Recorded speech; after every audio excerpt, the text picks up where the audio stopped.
Hello, I'm Fred Evans. Welcome to Montgomery Week in Review. Recently, the Maryland League of Women Voters had its state convention and elected new officers among other activities. Elaine Apter, who has been a guest on this show previously, was elected co-president and tells us what she will be doing in the next 2 years.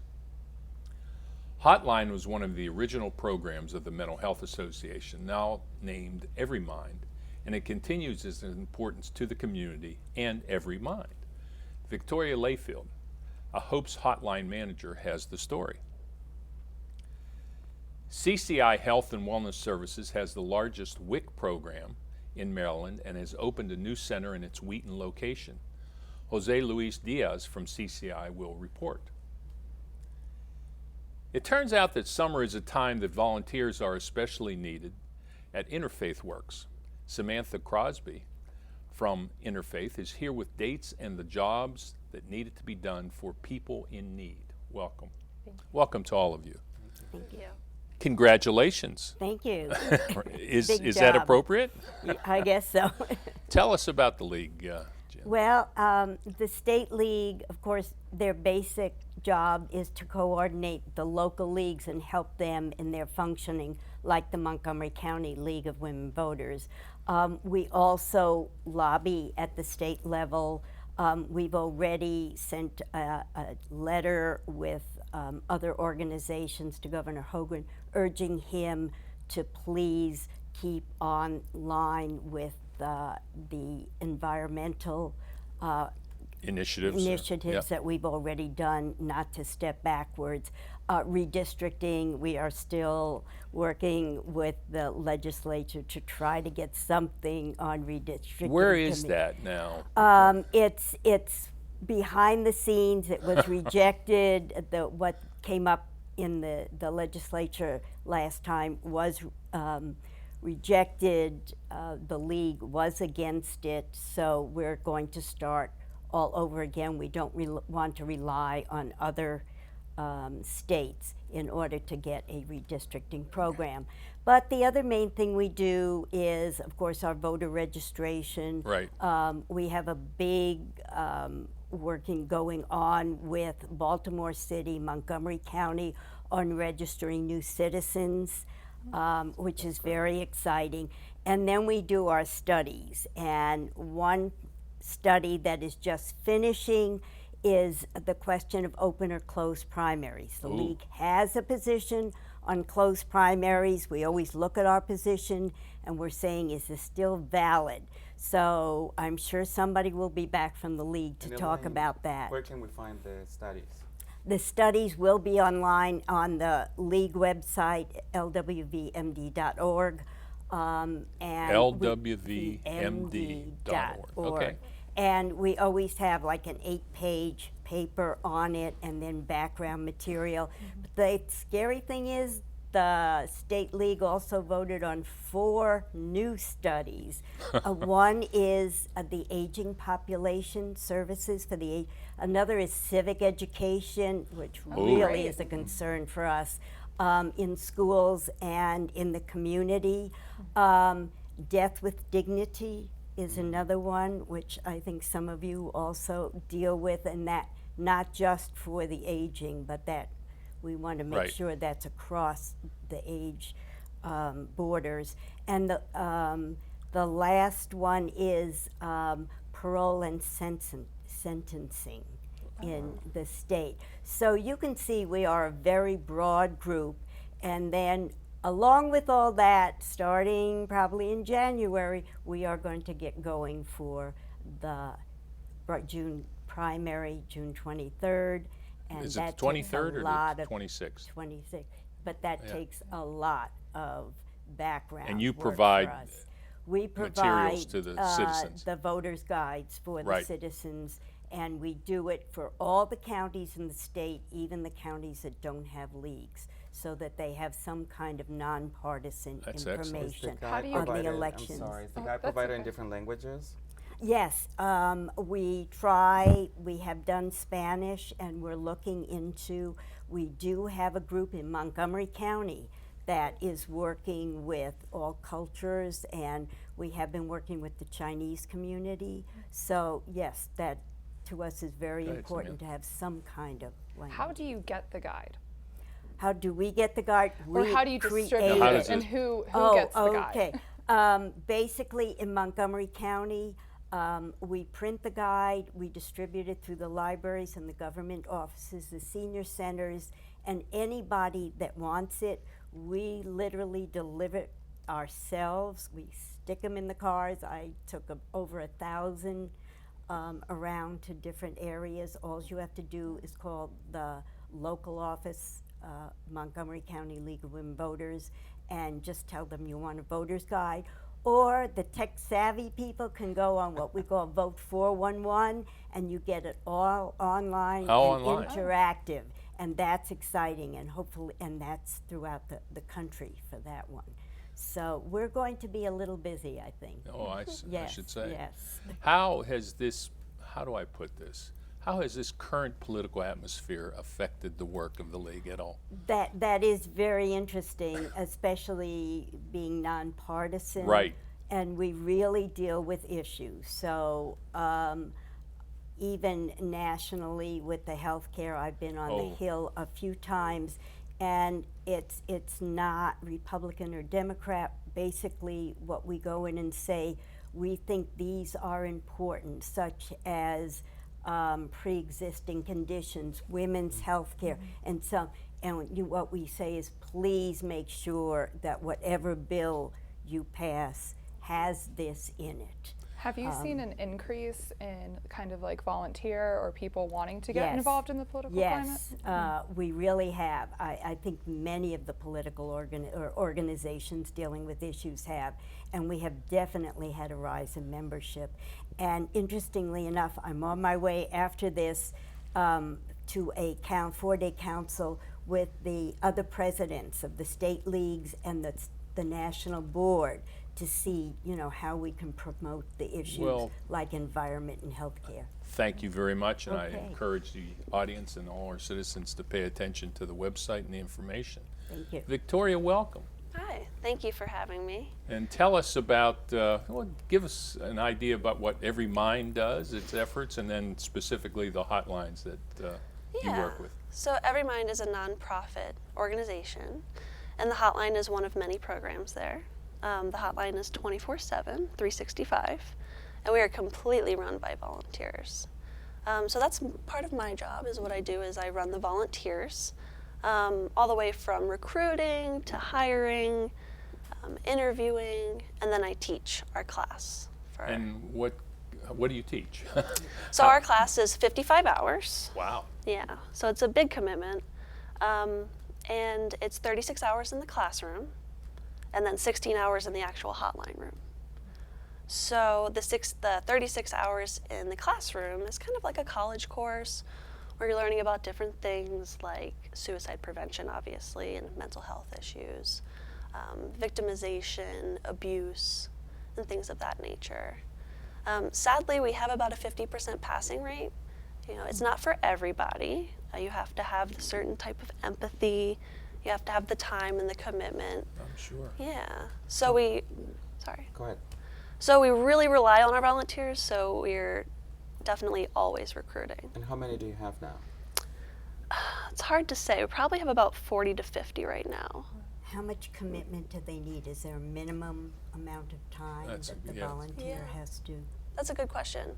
So it's a huge commitment in the beginning. We ask for that 55 hours. And then, so interns, we ask for 36 hours, or 36 shifts, I'm sorry. Shifts are 4 hours, and that's 36 shifts in a semester. So for every 6 months or? About 3 months. 3 months. So Okay, I'm 36 sorry, that's right. shifts in Yeah. 3 months. Right. So students can receive college credit for Yeah. the internship? Yeah, they can do it independently or they can do it for a college. And then typical volunteers do about a minimum of 50 shifts, and that's over the course of a year. And again, the shifts are 4 hours. And any age can? You have to be 18, and you have to have your high school diploma or a GED. Okay. I read a news report recently that the increase in suicide and attempted suicide I think it was related to the hotline. I may be wrong about that. What can be done, or what can we do about that? Well, there's a lot of things. Just listening. I think that's a lot of what we do on the hotline. We have a lot of regulars who call, so that means they call every day or a couple times a week. Oh, really? A couple times a month. So, and really what they're just getting out of it is listening. That supportive listening. It's big for them. They may not have anybody in their life that listens to them. They may not have friends or family. So we're that one call to the outside world a day. You know, they get 20 minutes once a day. Wow. Unless, of course, they're in crisis or feeling suicidal, then they Right. get as much time as they need. Do you refer them to other continuing services after they call the hotline, or is that kind of where the support ends, just over the phone? Yeah, we refer to the crisis center a lot, and we do a lot. We have a huge resource drive. So if anybody's calling for any specific sort of need, we have a huge resource drive, mental health, rental assistance, things like that. So we do a lot of warm handoffs. Are most of the calls from teenagers, young adults, or does it range the whole age range, basically? It's a pretty good representative of the community demographic. We don't get a ton of calls from teenagers, but we do get texting and chatting from teenagers. Okay. They're not as comfortable being on the phone, so that, you know, the texting and chatting is more up The their phones, alley. yes. Yes. Is the training different for the phone versus the texting? It's a little, no, everybody gets trained on both, but it's definitely different being on a chat or a text than being on the phone. You don't have your voice to rely on. You don't have those cues. Yeah. We do chatting and texting from 4 p.m. to 9 p.m. Sunday through Thursday, whereas on the phones it's 24/7. So we have about a little less than a minute. It's a 24/7 operation then. Yeah. Yeah, so we have volunteers who take the calls from 8 a.m. to midnight, and then we have staff take over every night. So they're on the phones from midnight to about 8 a.m. Oh, so Wow. full-time, Yeah. full-time staff from everybody. Yeah. Yeah, so we have 2 staff members that switch off during the week. Wow. Can volunteers help off-site, or everyone has to go to the call center? Yeah, so we have some veterans who've been around for a while, and we call them contractors. And so they get paid to take calls off-site when we're really in a jam, usually during the winter when it snows. Well, I want to thank you very, very much for your information. And is there a website? Yeah, so it's crisischat.org Okay. to chat or text with us, or you can text to the number on there, or our website is everymind.org. Okay, well, thank you. We have to take a break right now, but we'll be right back. Good job. Yeah.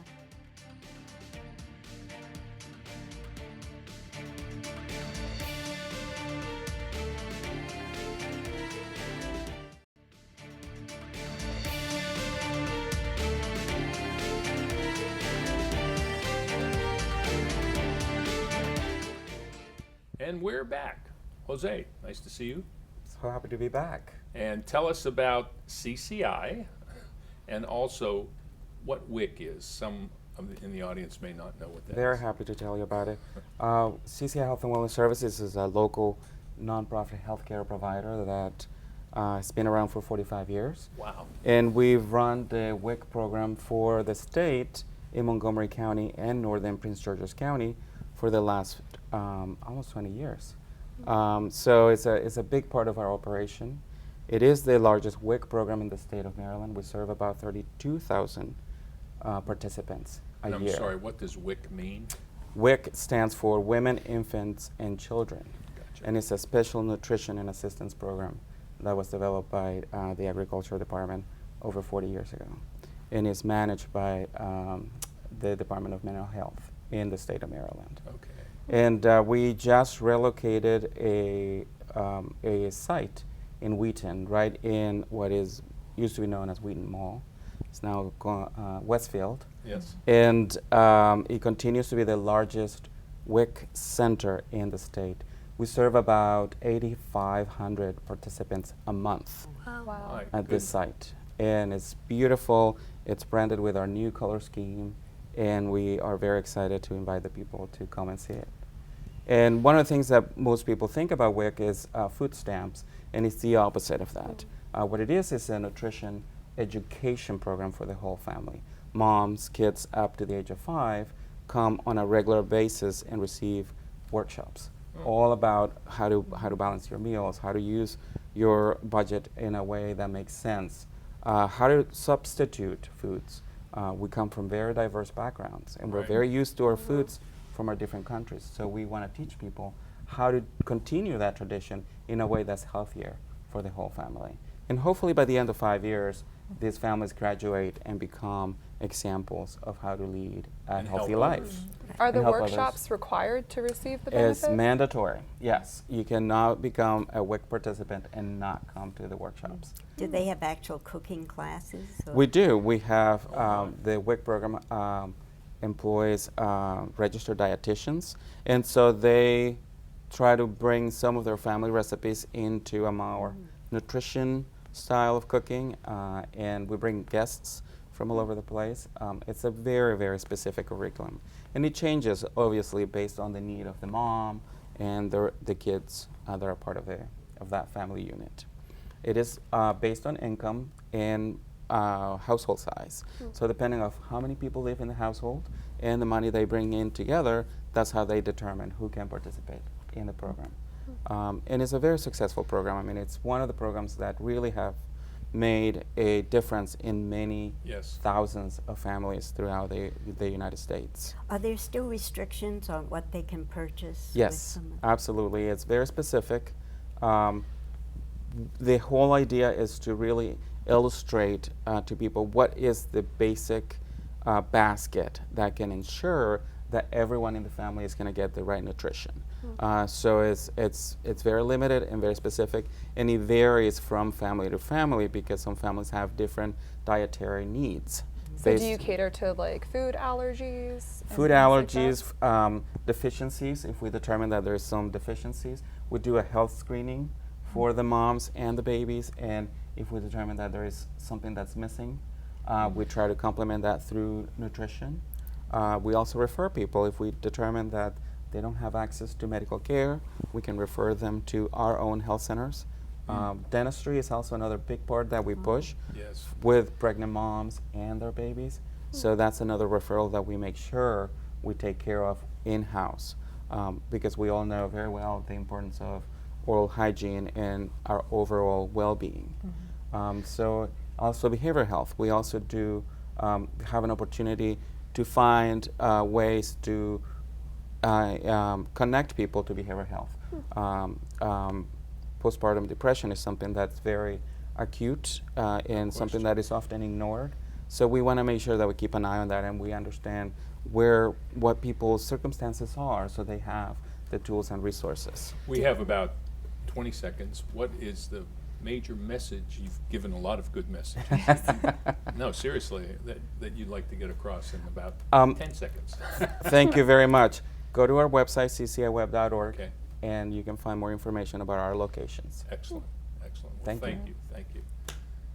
Samantha, Yes, thank you for having me. well, thanks for being with us. Sure. Tell us about you, what work you're doing. So Interfaith Works is a large nonprofit located here in Montgomery County. We were founded in 1972.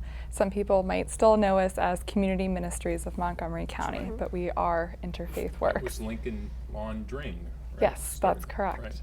So over the summer, we really need volunteers at many of our programs, but I'm going to just highlight two today. One of them is the Interfaith Works Interfaith Clothing Center, which moved upstairs. We're located off of Twin Brook Parkway. And this is a really cool program. It's a large distribution center where families or individuals can come once a month and receive household goods and clothing for free. So this is in hopes of saving them money so that they can use their money towards more immediate things such as rent or medication. And we're run entirely off of donations.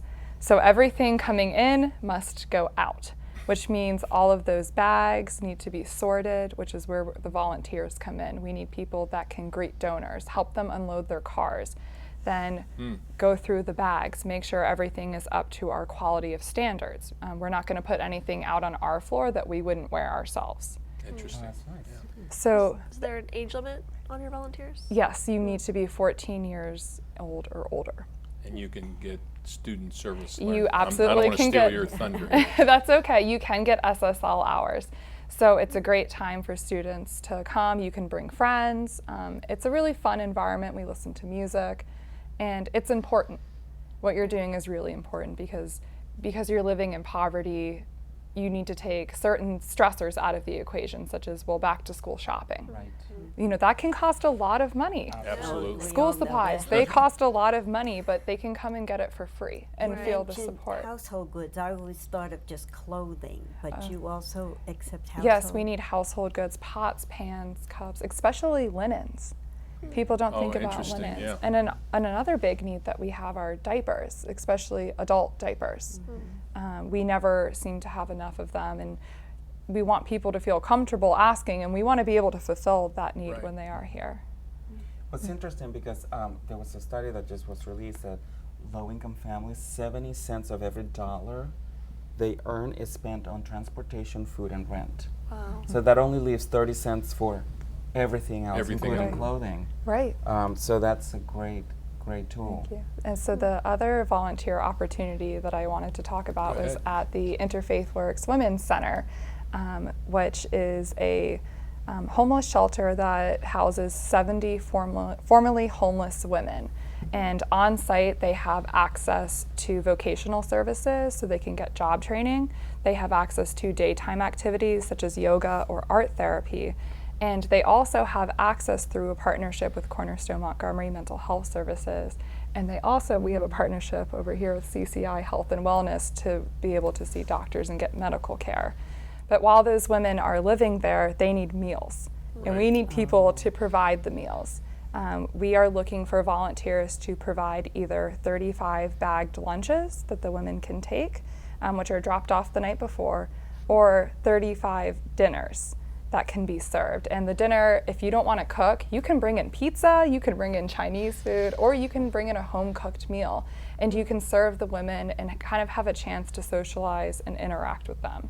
So that's a really fun group activity. It's good for like a book club or a swim team. And it's a worthwhile experience.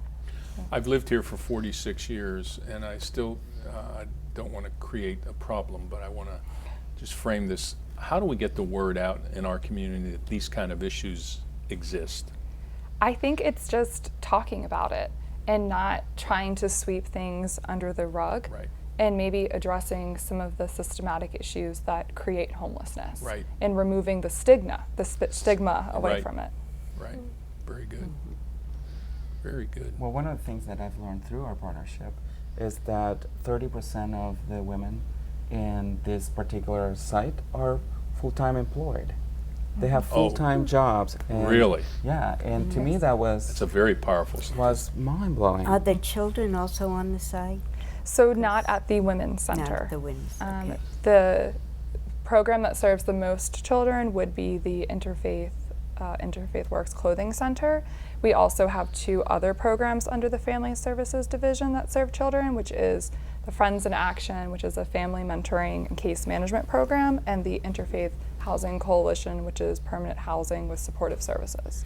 We have about 30 seconds remaining. I just want to remind the audience that the Interfaith Center, the clothing center, is at the old Broome School. We'll decide whether it's Broome Middle or Broome Junior High, but on Twin Brook Parkway, Yes. correct? Okay. Yes. And for more information, you can always go to our website, Okay. which is www.iworksmc.org. A lot of people forget the S, so it Okay. is iWorks with an S. Well, I want to thank all 4 of you for just a volume of information, and it was very, very powerful. Thank you. Thank you. Keep Thank up the you. good work. Thank you, all of you, for joining me this week. And thank you for joining all of us for this week's edition of Montgomery Week in Review. I'm Fred Evans. Please join us next week at this same time.